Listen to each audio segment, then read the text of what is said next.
40 நாட்கள் 40 வார்த்தைகள். இன்று 31வது நாள். இன்றைக்கு நாம் கற்றுக்கொள்ளப் போகிறதான வார்த்தை விரத்தர். விரத்தர் என்று சொன்னால் சுய கட்டுப்பாடோடு வாழ்கின்றவர் என்று பொருள் பெறும். செல்ஃப் கண்ட்ரோல் என்று சொல்லலாம்.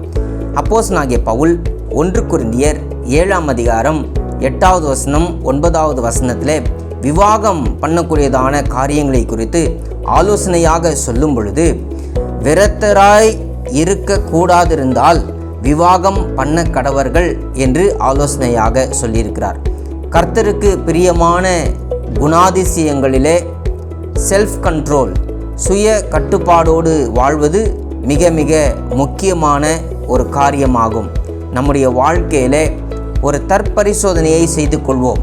சுய கட்டுப்பாடு என்கிறதான ஒரு அனுபவம் நம்முடைய வாழ்க்கையில் இருக்கிறதா என்பதை நாமே ஆராய்ந்து சரி செய்ய வேண்டியதை சரி செய்து கிறிஸ்துவுக்கு சாட்சியாய் வாழ பரிசுத்த ஆவியானவர் நம் ஒவ்வொருவருக்கும் உதவி செய்வாராக. ஆமேன்.